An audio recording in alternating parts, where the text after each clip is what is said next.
Hey, welcome back, traders. It's time for another GMU Extra. Today, we're going to be looking at scaling out to protect your profits. This complements the GMU Extra on initially controlling risk. So we talked about our three priorities in a trade. Number 1 and 2, we covered in the initially controlling your risk video. Today, we're going to talk about number 3. Your third priority is always to protect your profits. And usually it's at some multiple of your initial risk. So we'll talk about how do you actually use the concept of scaling out of positions to maintain your confidence, protect your profits, but also to protect some upside potential. Scaling is a really important concept because it breaks your sell decision into smaller incremental decisions, and it doesn't have to be an all or none situation. So as I mentioned, protecting your profits, we do that at some multiple of risk. So in this video, we're going to look at 4 different ways that you can, quote, de-risk the trade, which means you can take partial profits while still maintaining upside. The first 2, we're going to look at option A, which is a multiple of your initial risk and free rolling. The second will be selling increments while maintaining your size.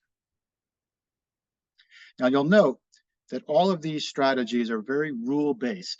If you're an experienced trader, you will probably have other rules that you use, and you may use some intuition. But if you're a new trader and don't have any rules, this might be a place to start to make your sell decisions. Now, the first option A is selling for a multiple of your risk.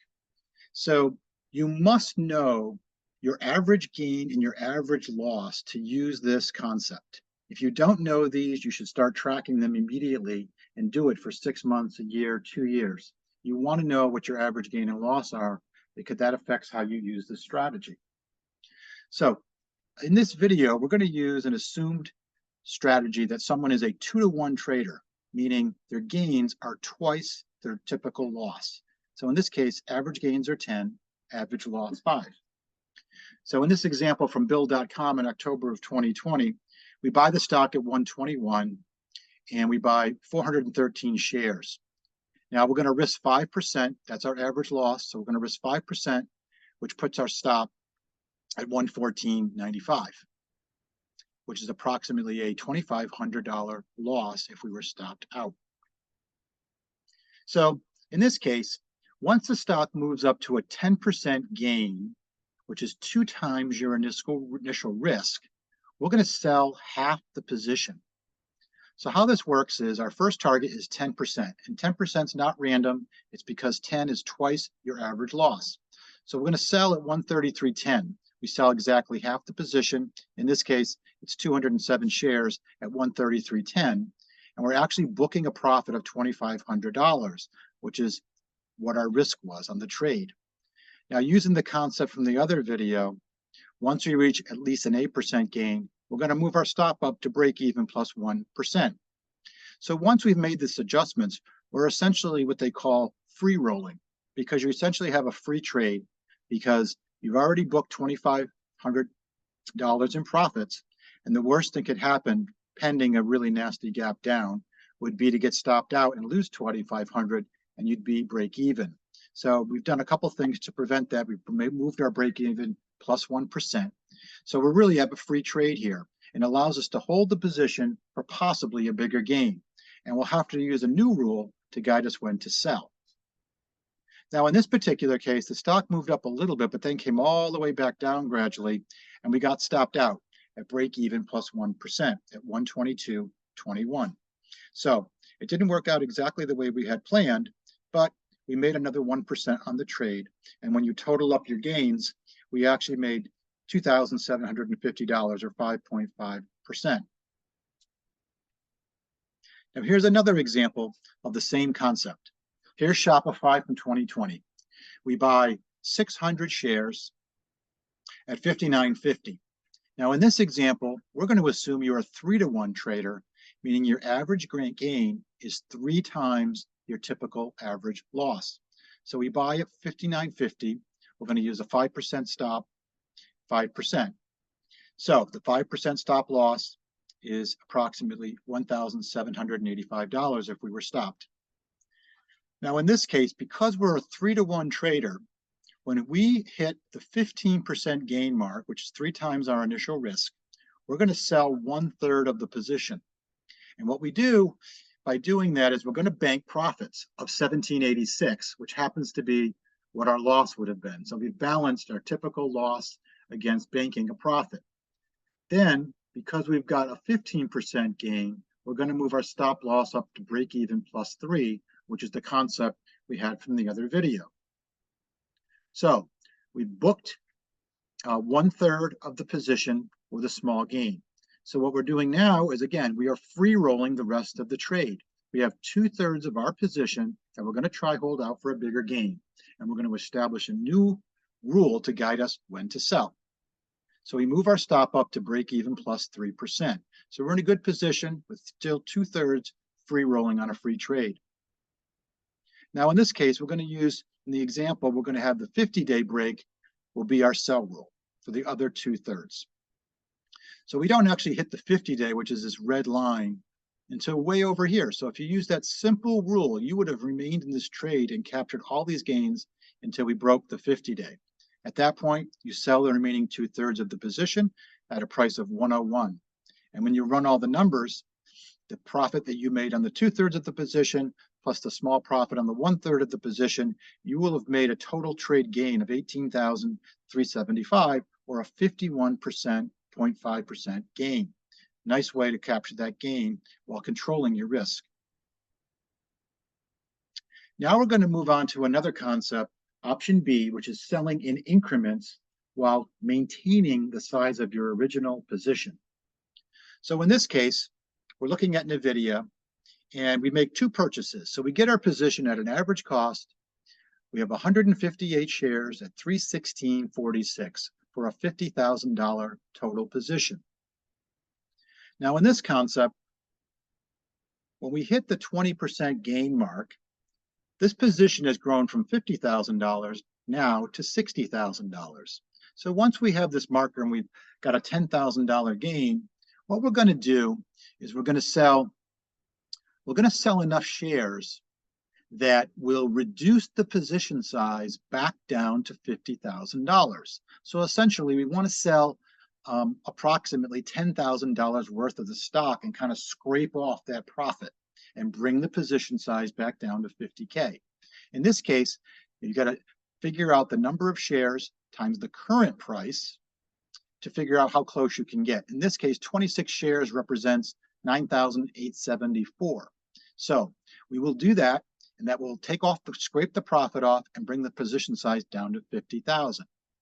So we're left with 132 shares at 379.75, which is approximately 50,000.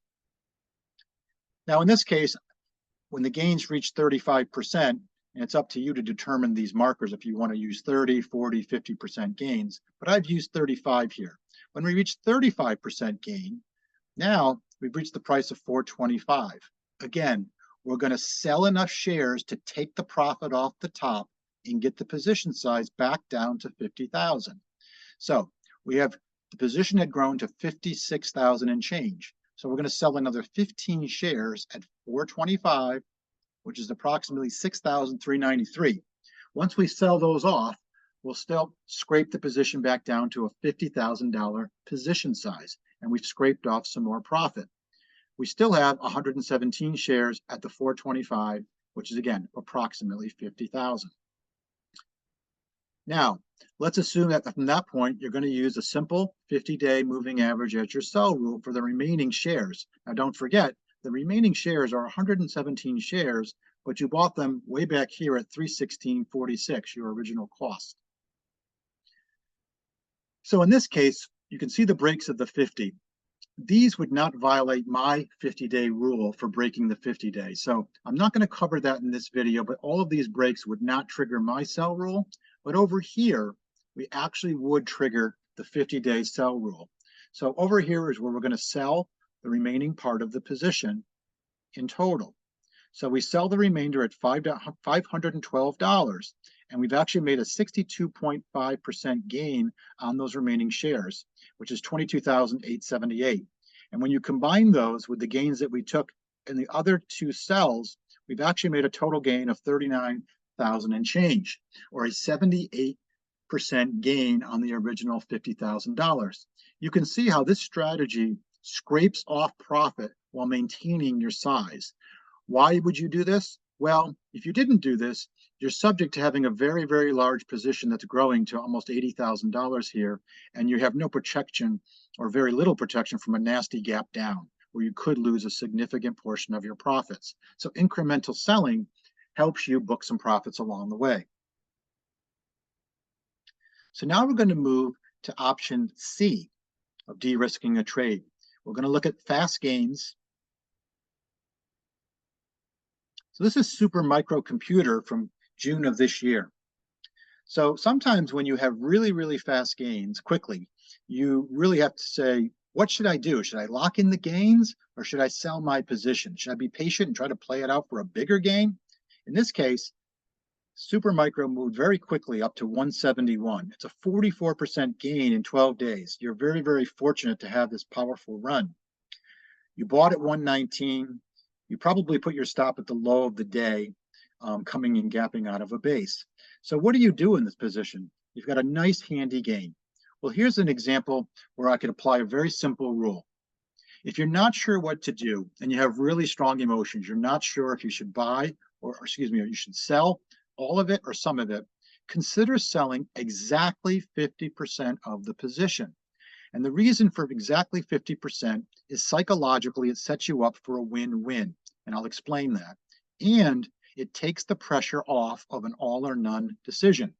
So in this case, you can see Super Micro continued to move up.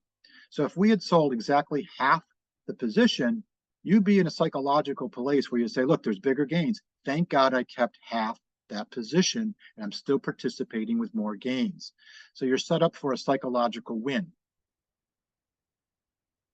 Now with C3 AI from February of 2023, again, stock breaks out at 14 and it's a massive 100% run in only 11 days. So you're faced with, should I be greedy and hold for more gains or should I just take the profits while I have them?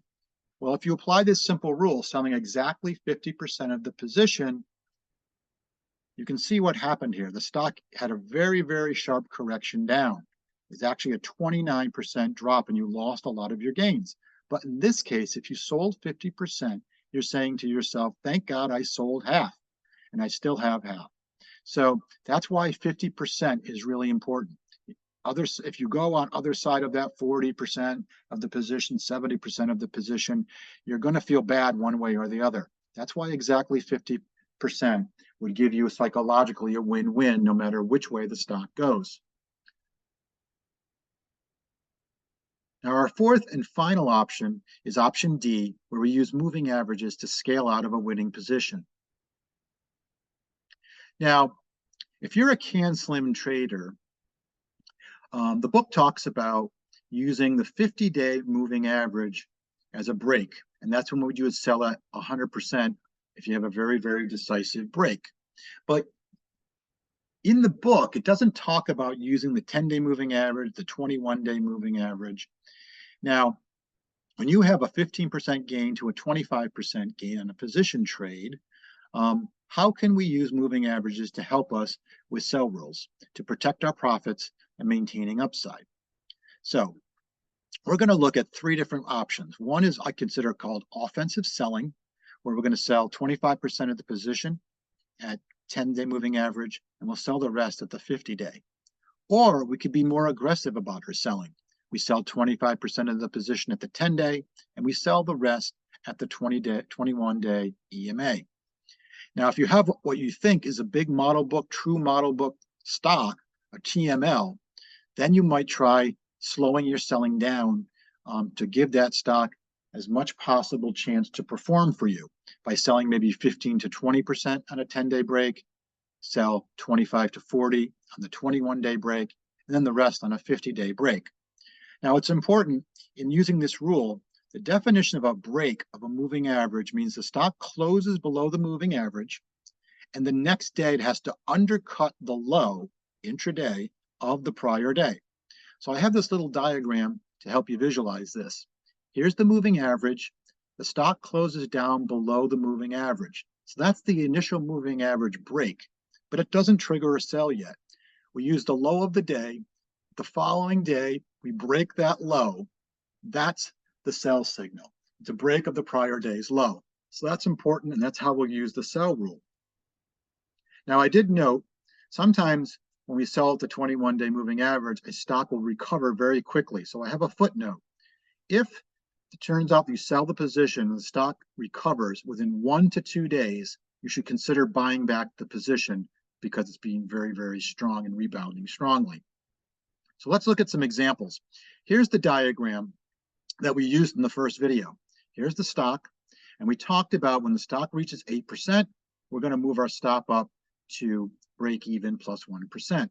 And then when the stock gets to the 15% level, we're going to move our stop up to break even plus 3%. So once we reach the 15% gain level, we want to use these moving averages, these rules, to help us with setting our sell stops. Now, if you don't want to use these moving averages, you could simply sell the whole position at a 20% gain and move on to your next stock. So we're going to be using the 10 EMA. We'll be using violations of the 20 EMA and scaling out of the position. And then we'll use the 50-day in red as another trigger to make our sells. So let's look at some examples. So here's MRVI from 2021. Stock breaks out. We buy 1,000 shares at $47 per share. Now we're going to be using this column for this example, which is offensive selling. We're going to look at selling at the 10-day break and the 50-day break. So here we can see the stock has broken the green line, which is the 10 EMA. We break that, but we have not violated the low yet. So we have not triggered the sell. It isn't until right here on this bar that we actually break below. So we're going to sell 25% of the position at this point and capture those gains. Now you'll also notice that this particular bar also is a break of the magenta line, which is the 20-day EMA. So we've broken that line, but we have to undercut the low to trigger the sell signal. And the very next day, you can see this bar undercuts the previous day's low. So it triggers the 21 EMA sell. So we're out of the position at that point. So in this case, when you run the numbers by selling in this way, you would have had a gain of approximately 12.7%. Now here's Peloton from 2020. And we're going to look at this one using these rules here, using the 10 and the 21 day for selling. So let's assume you bought the breakout and the stock moves up quite nicely for you. Now we close below the 10-day EMA right here, and then we get the break below that low of the prior day. So according to our rules, we're going to sell and scale out 25% of the position. So the stock actually breaks the 21-day here, but there's no undercut. So we're still holding the remaining position. This is an intraday break. It still didn't close below the 21-day. So we're holding. Over here is when we finally get a close below the magenta line, the 21-day. And the very next day, we actually undercut the low of the prior day. So we have the break and sell rule triggered. So we sell the remaining 75% of the position according to this rule. Now in this case, let's assume that you kept your eye on this stock and the stock started to move again and you wanted to re-enter. And let's suppose that you re-entered at this point because it cleared this resistance level that was a problem for the stock. Once it clears it, you rebuy your position. So we're going to use our rules again. The stock moves up very strong above the 10-day. Finally, we get a close below the 10-day. And then the very next day, we undercut the prior day. So we sell, using our rules, we sell 25% of the position. Here we get an undercut and a close below the 21-day, but we don't get an undercut the next day. The stock tries to rebound, but it doesn't do so well, runs into resistance, and then we close below the 21-day again, and then we get the undercut on the next day. And that triggers the sell rule. So we have the break of the 21, we sell the remaining 75% of the position. Here's also Zscaler from 2020. Now here's an example of a stock that had a very strong gap up and 2 very powerful days. And you're up 40% very, very quickly in the stock. And you believe you might have a model book stock on your hands, so you want to treat it like a potential model book stock. So we're going to use these as our sell rules. So we hope it's going to be a bigger gain. So the stock goes pretty much sideways. It finally closes below the 10-day, and then the very next day we get the undercut. And according to our rules, we're going to sell somewhere between 15 to 20% using your discretion. In the example here, we're going to sell 15% of the position. But the stock bounces off the 21-day, the magenta line, and starts moving again. It isn't until the stock actually reaches a point over here that we've got some more gains that we close below the 21-day moving average. At that point, we undercut, triggering our sell rule, which says we should sell between another 25 to 40% of the position. In this case, we're selling 25% more of the position. So we're scaling out, taking some profits. And it isn't until we actually encounter the 50-day over here where we break the 50-day, and then the following day, you can see the intraday undercut of the prior day's low triggers the sell rule at the 50-day moving average. At that point, according to our rules, we sell the rest of the position. So that's the 3 incremental sell rules that are trying to give you as much time as possible to hold what you think might be a model book stock. You sell incrementally, and you're taking gains along the way. Again, from 2020, here's Twilio. Now, in this case, we're going to be looking at purple for using these rules, and the yellow is using the different set of rules. So Twilio is moving up. You've bought the position, and you're up 25% gain by the time we reach this point on the chart. We do break the 10-day moving average, and then the next day we undercut. So we get the 10-day break. So in that case, we're using this 25%. Either example uses 25% of the initial position comes off on that break of the 10-day. Now, the stock rebounds, moves higher, it eventually comes down and closes below the 21-day. It's a couple bars later that we actually break the 21-day, triggering the sell rule to sell 75% of the position if you're following these rules in yellow. So you would have incrementally scaled out, and you'd be out of the position if you're using these more aggressive sell rules. So if you were using the purple rules, you would have still be in the stock because we haven't broken the 50-day. So the stock moves around and eventually closes below the 50-day. And right here, we undercut intraday, we undercut the lows, and that would trigger the sell rule. So in this case, according to the purple, we would sell the remaining 75% of the position once we've undercut the 50-day. So depending on your rules, you'll get out at certain times, depending on how aggressive you want to be with your selling. But the point is, we're being incremental about scaling out our profits and giving the chance every opportunity to perform. So we've covered a lot in this General Market Extra. We've covered 4 different ways that you can actually scale out of positions using the scaling concept that allows you to protect your profits, maintain your confidence, and giving you the potential for more upside in the stock if it continues to act well. They're all rule-based strategies. It's a good place to start. You can play with the different percentages, and some of you more experienced traders might have different rules to layer on top. Well, that's the GMU Extra for this session, scaling out to protect your profits. I hope you'll join me for the next one, and here's how you can find me on social media, and we'll see you soon.